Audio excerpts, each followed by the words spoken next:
The following is a Comfortably Zoned Radio Network production.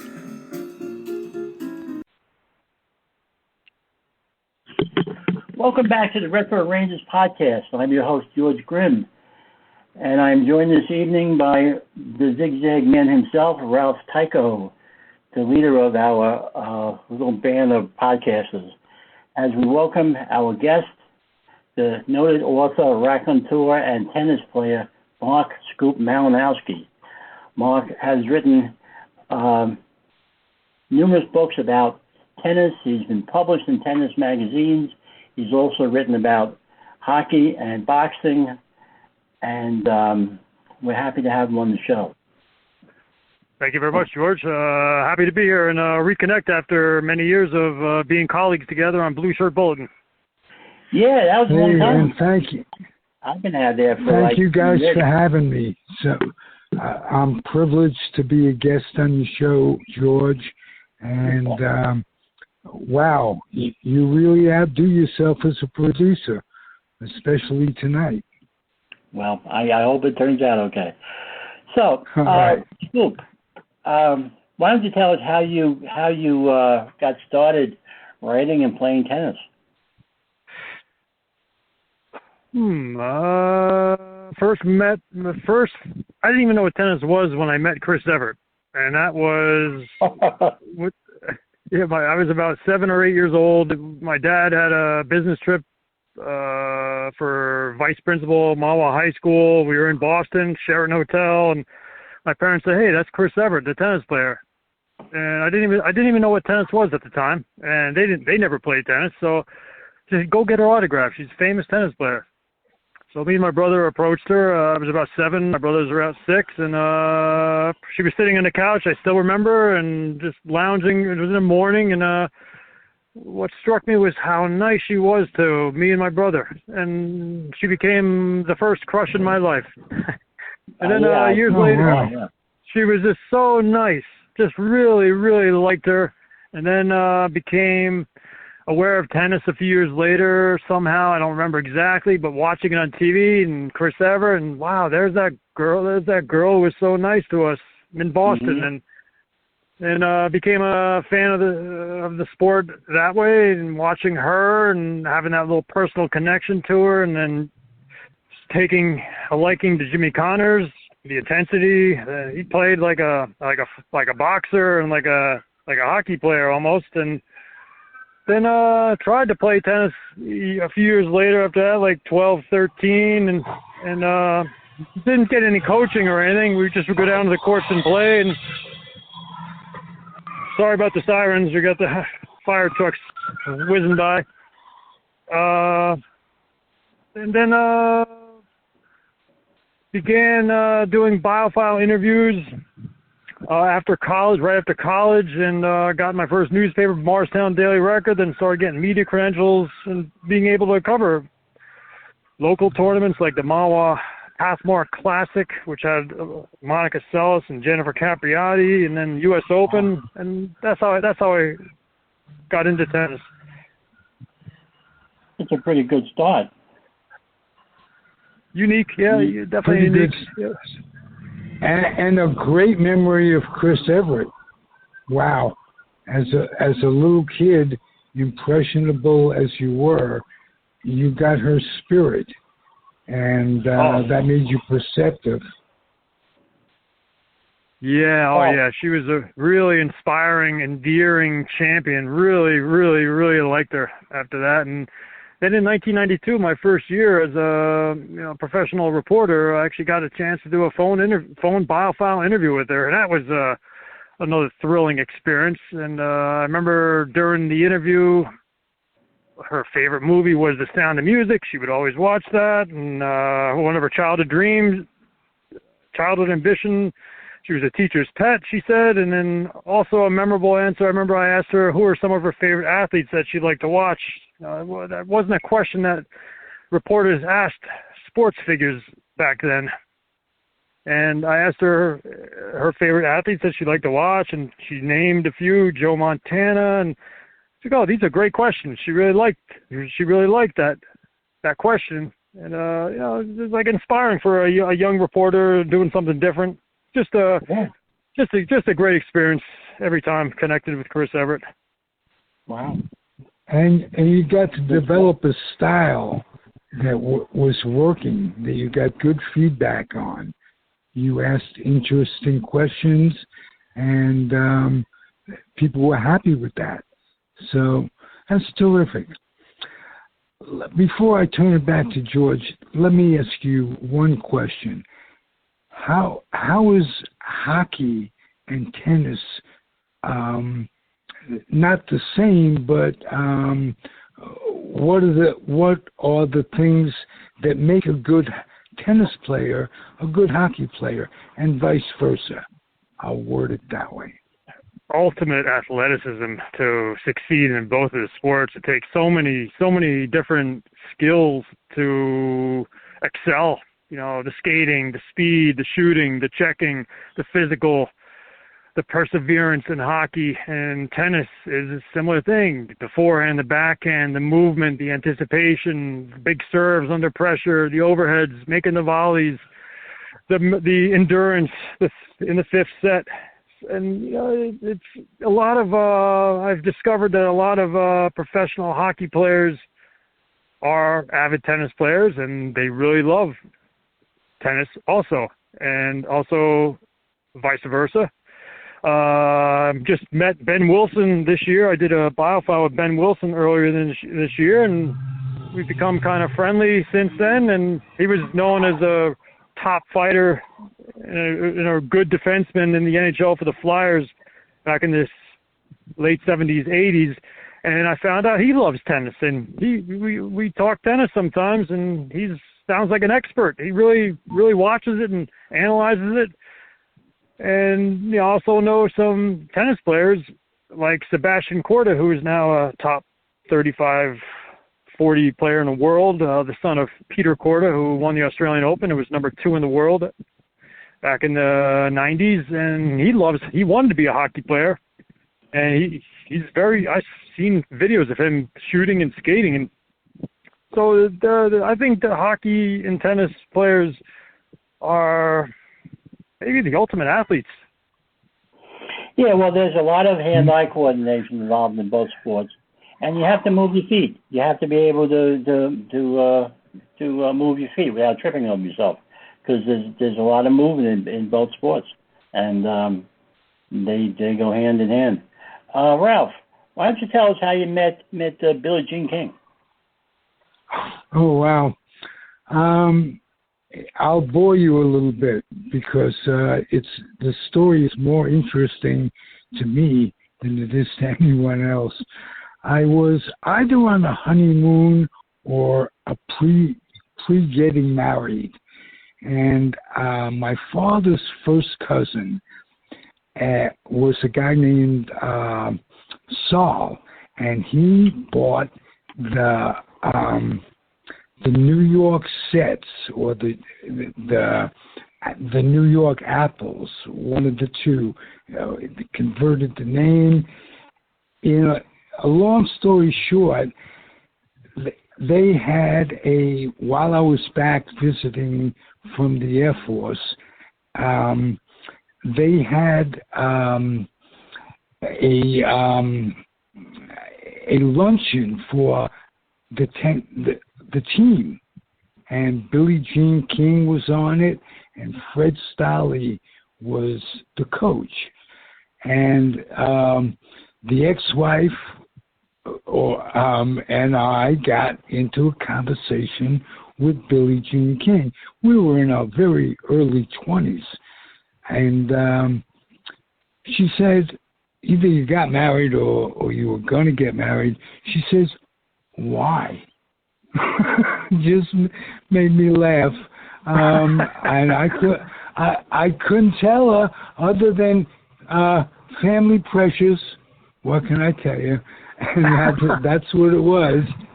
But she looked at me and said, "Are you going to get married? Why?" That was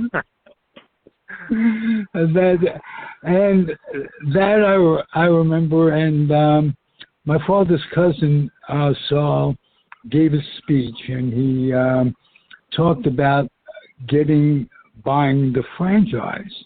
And he says, this franchise has made me a millionaire. I was a multimillionaire, but it made me a millionaire. So team tennis in that took a while. After a while, Billie Jean King, there were a few others that really made it into something worthwhile. But the look in her eye and the question, and she was knowledgeable about those things. She just was curious. Why? Couldn't give you an answer. But that's my tennis story. And I'll tell you something else. When I lived in Danville, California, one of my neighbors was a guy named Stan Gilbertson, who played for the Seals. And he and I would go out and hit tennis balls. He had never played tennis before. And I was a pretty good amateur, just like to do it recreationally. And within 3 days, because of his hand-to-eye coordination and what it takes to be a professional athlete, the skills transcend. And he became a terrific tennis player. So I was proud to play and could drink a lot of beer. Wow. So that goes with playing tennis too, I'm sure, from your experience. Tennis players love their beer. Anyway, Georgie. Not anymore. Not anymore though. The top tennis players today are just so disciplined about what they eat and what they take into their bodies. They don't party like they used to. They don't party like they used to. No. And this is sad. But not just that, but there's an intensity that takes the game today that takes away when Laver was playing, and these guys would be buddies and enjoy life a little bit. But yes, world-class athletes being paid world-class money. Would you have seen that, foreseen that years ago, the money that's available today? Well, Djokovic has earned over $150 million just in prize money alone, and his sponsor bonuses is probably, and appearance fees is maybe even double that. So yeah, it's astronomical. But yeah, you remember how exciting John McEnroe and Jimmy Connors and Bjorn Borg and Chris Evert and Navratilova. That was the key era, which I think may have set up this lucrative tennis generation, like other sports too, like hockey. Gretzky and the Islanders set it up for today. Yeah, that was like the golden age of tennis back in the 70s. Yeah. As far as the tennis is concerned, who's your favorite player to write about and to watch? Ooh, I can't give you one answer on that. Sorry, Ralph. There's so many fascinating characters in tennis. That was George, but that's because it was a great question. That's how I could tell the difference. Oh, sorry. No problem. There's just so many interesting, fascinating characters in tennis. Not even just the real renowned champions, but also some of the journeyman players are, interesting characters too. I love Djokovic now for what he overcame so much, and the establishment almost tried to finish him, but he overcame that and has got the record now for the Grand Slams and has played maybe the best tennis of his career in the last 2 years. Alcaraz is amazing to see what he can do and the excitement of what is he going to do in the future. Then you have Tommy Paul, who just is playing, may have suddenly emerged and have Carlos's number. He beat him last time they played last week, and he's in the third set with him now in a rain delay in the match today in Cincinnati. So he's playing incredible.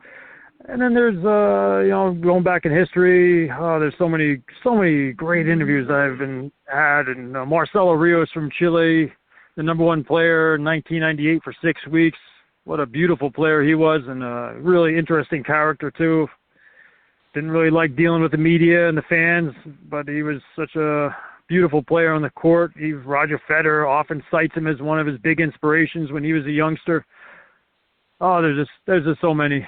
Bjorn Borg, Jimmy Connors, John McEnroe, Guillermo Vilas, Pete Sampras, the introverted but just pure art on the court, Andre Agassi.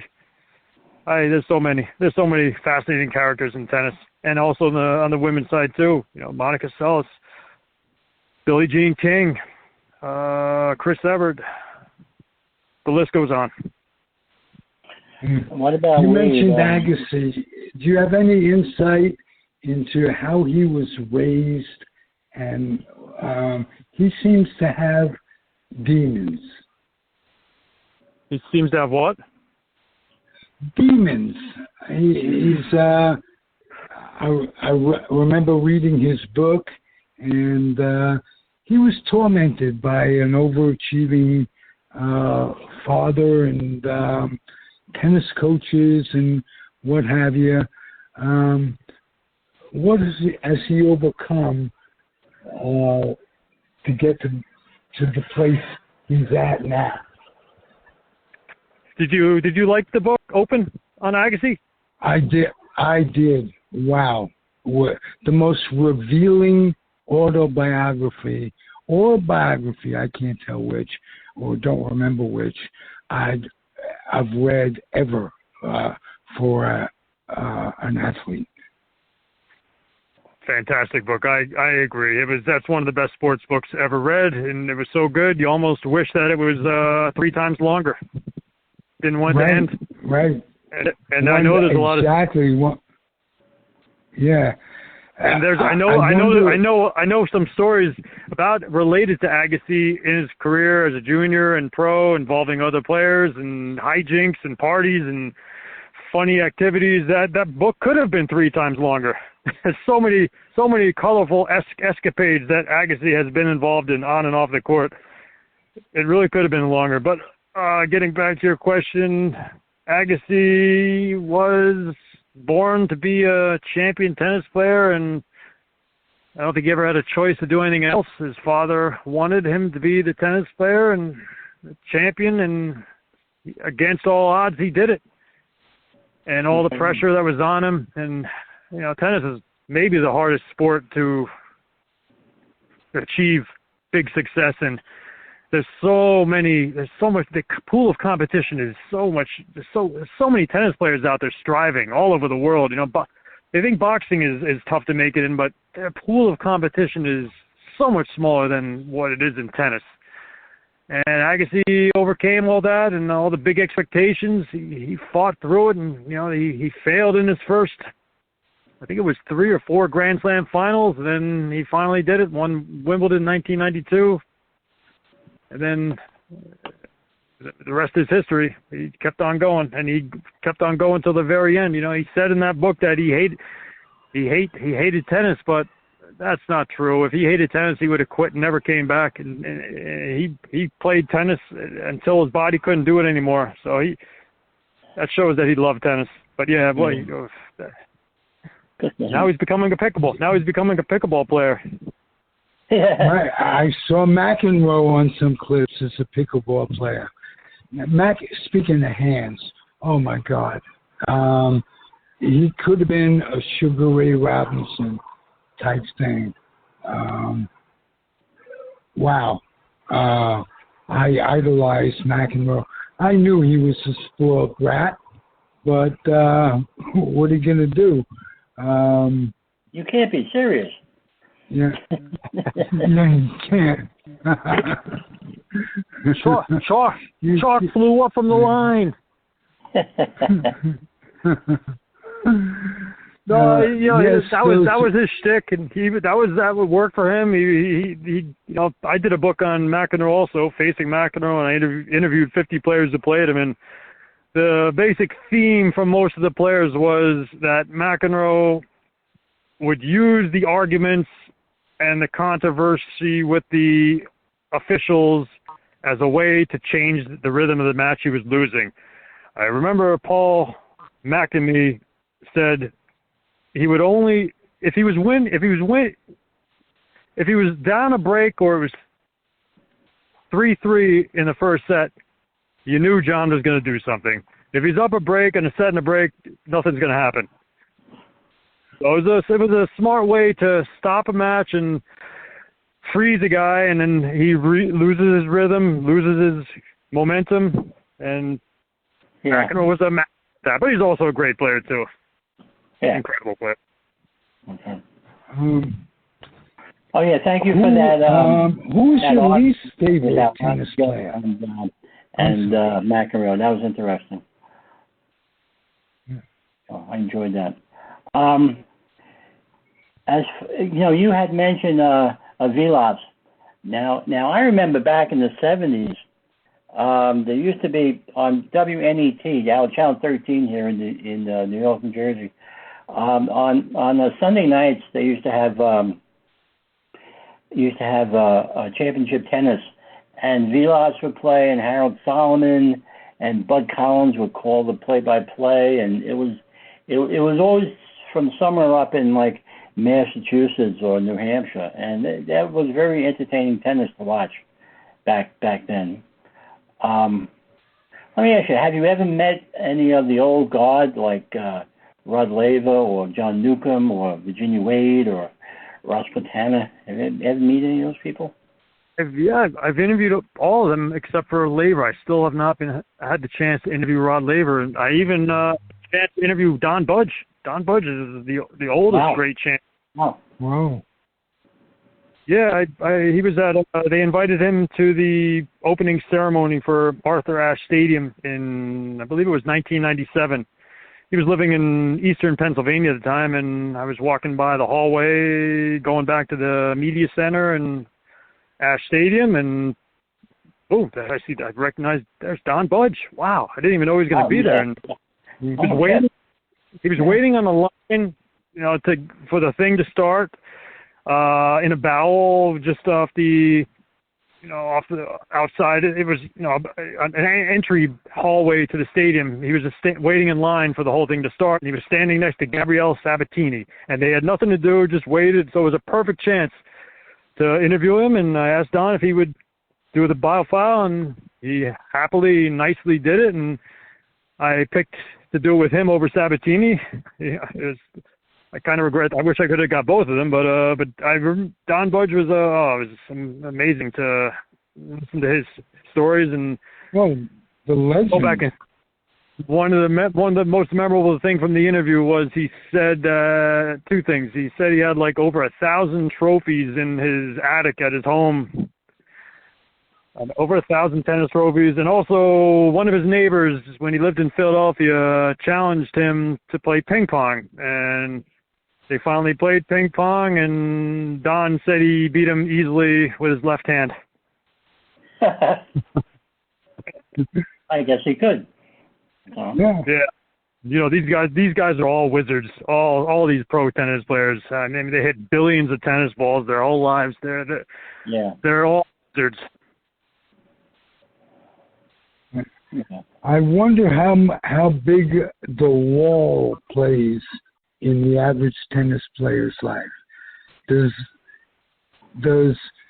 they ever go out and just hit the wall, play themselves?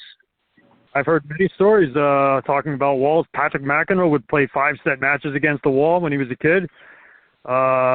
Guillermo Vilas, one of his Argentinian broadcaster, Guillermo I can't remember his last name. He said that he saw Guillermo Vilas playing a match when he was a kid, like 11 years old, and he lost the match. And no, he played doubles actually with Guillermo Vilas, and they lost the match, and everybody left, and the other kid went to the beach, and Guillermo Salatino, the famous Argentinian broadcaster, and he said they came back to the club 3 hours later, and Vilas was still there hitting against the wall. Mm-hmm. After the match. Yeah, so, yeah, a lot of players spend a lot of time hitting against the wall. Well, as an amateur, it's a great way to zen your life away. You can literally not think about anything and just play yourself. Backhand to forehand, forehand to backhand. It's great. George. Just hit that ball. Yep. Play the ball. Okay, Scoop. Let's move over to hockey for just a minute. Who was your favorite hockey player and team? When I was a kid, it was Paul Holmgren and Bobby Clark, and it was the Flyers. I loved them as a kid. Mm-hmm. But then I also liked other players also, of course, Gretzky, the Islanders, and George McPhee, the Rangers. Yeah. Ben Wilson of the Flyers and the Blackhawks, Tiger Williams, Glenn Cochran, Chris Nyland, the Montreal Canadiens teams. One of the most exciting experiences I ever had in hockey was watching a Rangers game in Montreal Forum, and I think it was 1980. Yeah, that was if any trip to the Forum was just dripping with a hockey atmosphere. It was just a fantastic place to watch a hockey game. Yeah. That Oregon, I watch YouTube sometimes just to watch some highlights and some old games just to hear that Oregon. Love those. And how about hearing Roger Doucette singing "O Canada"? Yeah, he was he at the Forum or was? He was at the Forum. He was actually at Madison Square Garden once, and I got to shake his hand. But he was the anthem singer at the Montreal Forum for many years. Just a fantastic show. It just dripped hockey atmosphere. The whole thing. And the ice for some reason the ice is brighter up there. It's a bright white. It's just very bright. Roger, a touch of class, and you remember seeing all the pictures and the video, people sitting in the crowd, all suit and ties. They dressed up for 10. Yes. All right. Did you ever play hockey? I did. Yes, I even played in college on the Kane College team. Cool. Mediocre player at best. What position did you play? Did you play up front or on the fence? Left wing, right wing. I played ball hockey too, and summer league ball hockey leagues, street hockey, and even got a chance to play with somehow I don't even remember how I did it, but I got recruited Gary Howitt and George McPhee when they were retired to play in one of my teams in a tournament in the summer. I think it was 1990. Yeah, Gary Howitt and George McPhee, they both played on my team. Wow. We won one game, we lost the other, and they both had incidents in the game. They both had little confrontations. One guy was bothering Howitt, and Howitt just flicked his stick at his nose, and he went down for like 5 minutes. And then he got up a bloody mess, and he left the rink. He never saw him again.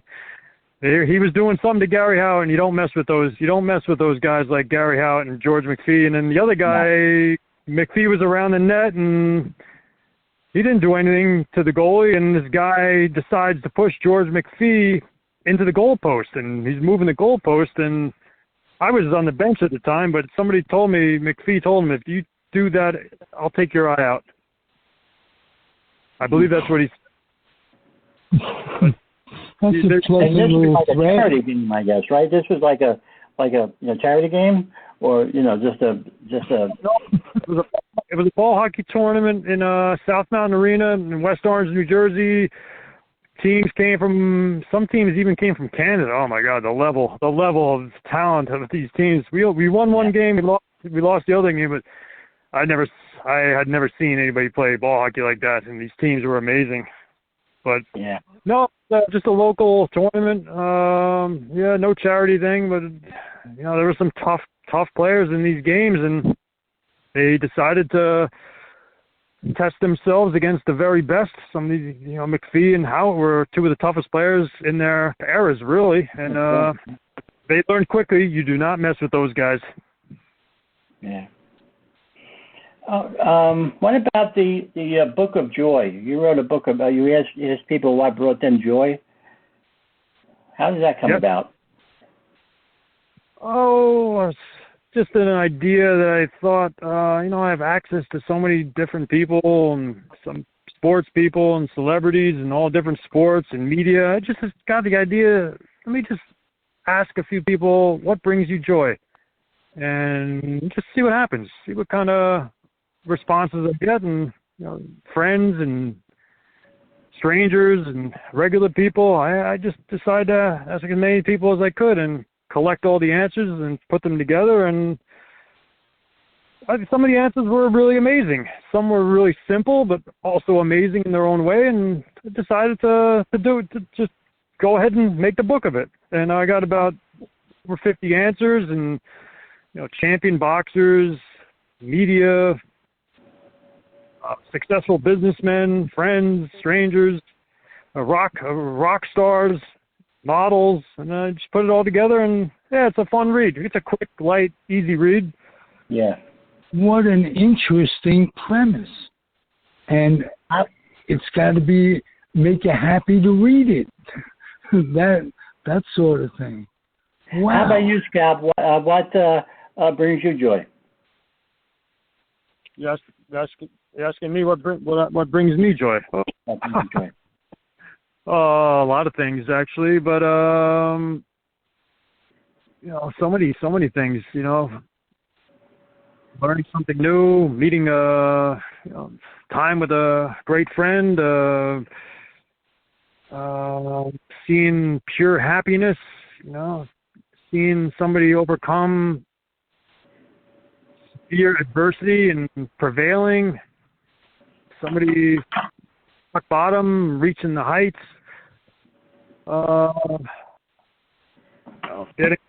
Getting positive feedback from one of my books or articles. Yeah. Okay. How about that feeling you get when you open up a box and it's a book that you wrote? No, that doesn't really. Most of the best part is when you get the first positive feedback from a stranger. That's the best part. You don't know. It's not. To see the book, it all comes down to getting the positive responses, and people really like it. That's the best part. And you hope, and when you open the box and you get the book, that's what I'm hoping for. That's what I put all the time in to make something that really entertains people and gives them a positive experience. And most of my books, I've gotten that response. So. Well, from here, from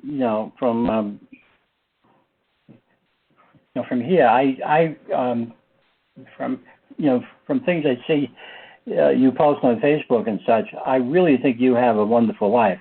I mean, you're writing, and you're traveling and playing tennis and writing about tennis, and I can't think of any better way to spend your life. I think it's just wonderful. I'm very jealous. So.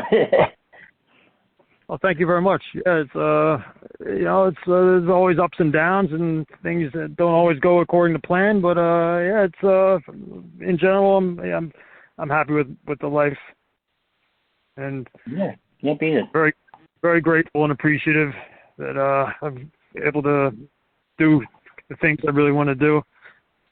Yeah, good for you. Ralph, your turn. Well, I just want to say the same thing as George said. I really envy you and the life you lead. Which country did you enjoy the most in your travels? Been to China.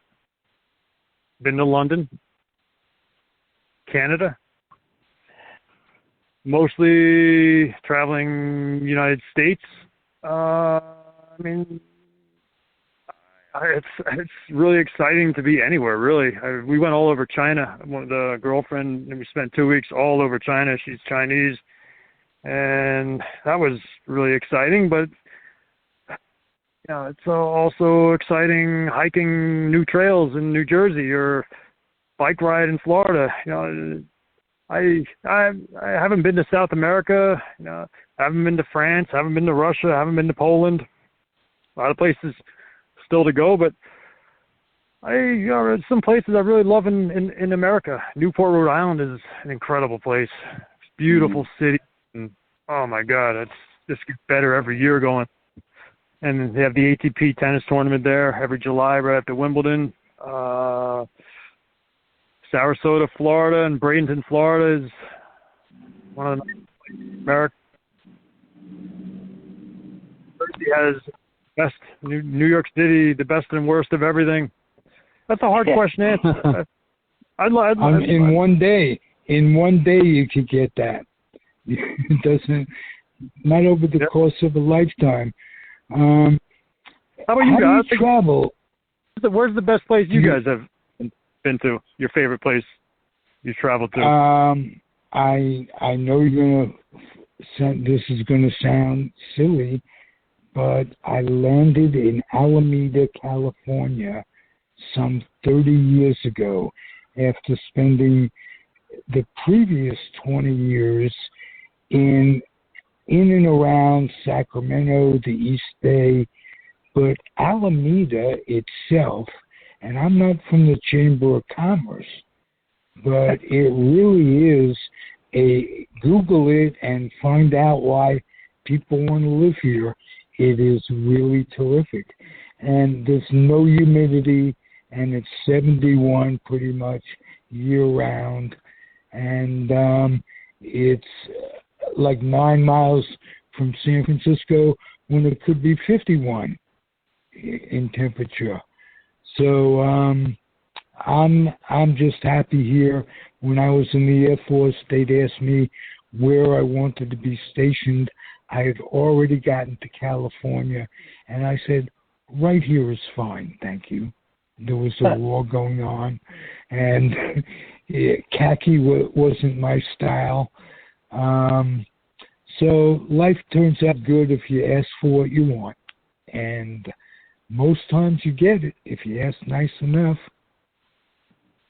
That's right. You got to ask nice.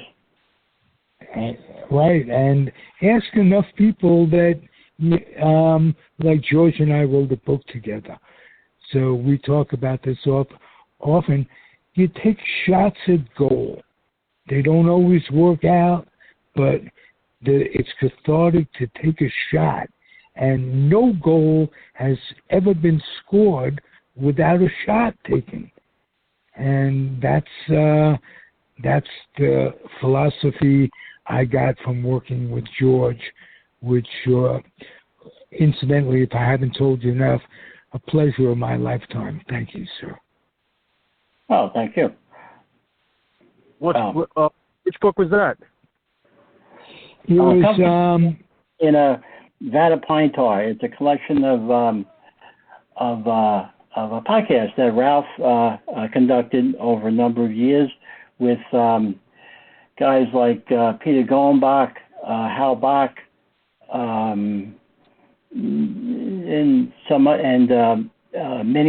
many players and umpires and people in the sport of baseball. It's an interesting book to read. It was interesting for me to work on, and I enjoyed it. So.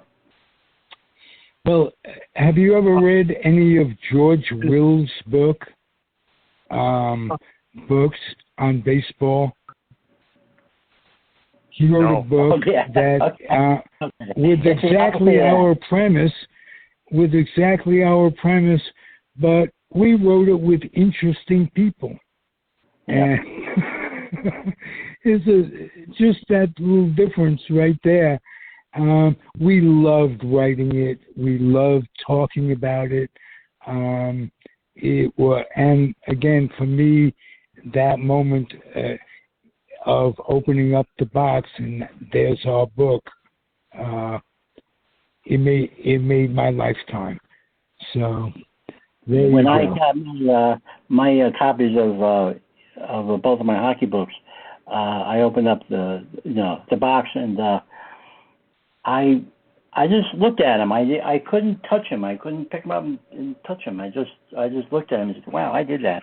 And now if I go to a bookstore and I see my book on the same shelf with guys like Stan Fischler and people like that, I say, "Wow, that's me. I did that." And it's quite a thrill. So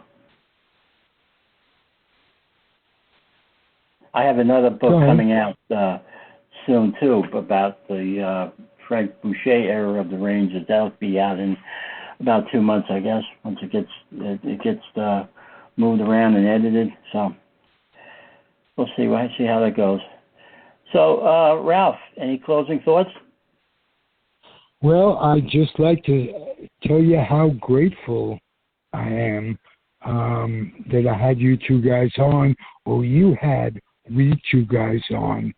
And it's a podcast that basically we kibitz. We talk sports, we talk life a little bit, and we love it. And I'm grateful for your company, guys. Okay. How about you, Scoop? Any closing thoughts? Yeah, it's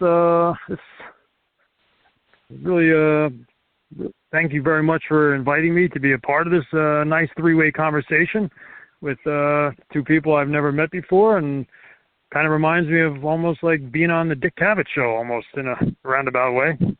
And well, that's a compliment because he was a true intellectual, and he combined a myriad of interests.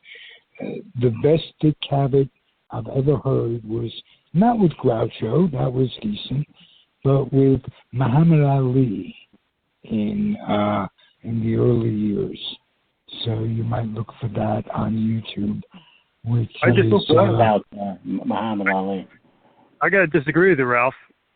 I think the Groucho Marx with Dick Cavett in his book. Did you read that book, Dick Cavett?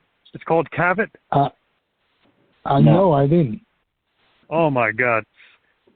When he met Groucho Marx, when he was a nobody from Yale University, he would take the bus down to New York City and hang around stages, and he just had to be a part of show business. And he went to a funeral of some famous entertainment figure at the Frankie Campbell Funeral Home on Central Park.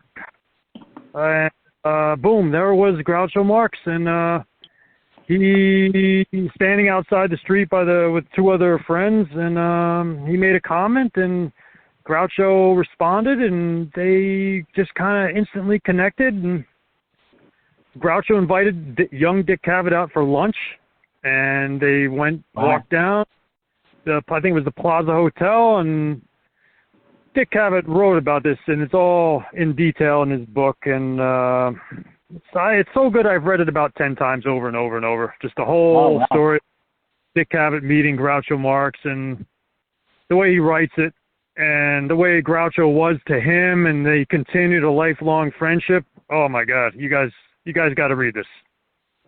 There was a couple of shows on on Dick Cavett and Groucho Marx recently on cable, and one of the episodes had Groucho singing "Lydia, the Tattooed Lady," and it was hysterical. And the way they would go back and forth with one another, and Groucho was really playing up to Dick Cavett, and it was really fun to watch. You could really tell that Groucho really appreciated Cavett, and Cavett really appreciated Groucho. It was fun to watch. Magic. It's magical stuff. Where is that too? Where can I see that? I'd love to see that. Actually, where's that? Yeah, it was on the Biography Channel, I think. It's just one of those things I happened to fall upon when I was going up and down the dial, and I really can't tell you what it was on, but wow. It was like a 2-hour presentation of a series of shows with Groucho and Dick Cavett, and it was very good. I really enjoyed it.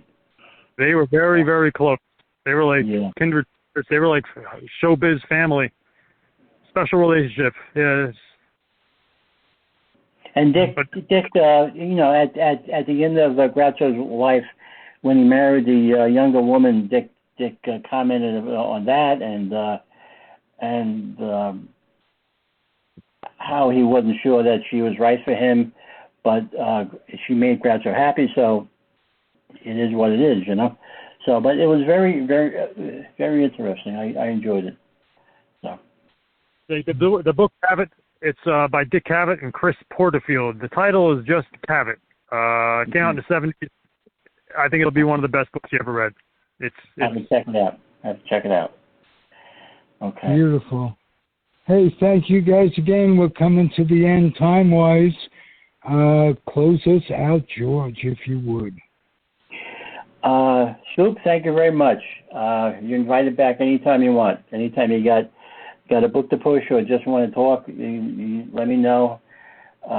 You contact me on Facebook, and I think you have my email, and you can come back anytime you want. You were a fantastic guest for us. We enjoyed it, and thank you. I wish you luck in your future endeavors, and safe travels, and thanks a lot, Ralph. Happy trails. Happy trails. That's right. Adios. All right. Good night, everybody. Good night. Thanks, guys. Hey, that was really fun. Yeah, it was. I enjoyed it. It was like it really was. It was like being on the Dick Cavett show. That was fun. That was cool. Great conversation. Let's do it again. We'll do it again sometime. The proceeding has been a Comfortably Zoned network production. You are advised to keep your dreams wet, your humor dry, your children and grandchildren out of military recruiting offices and off the laps of clerics who wear dresses. Thank you for listening, everyone. Happy trails.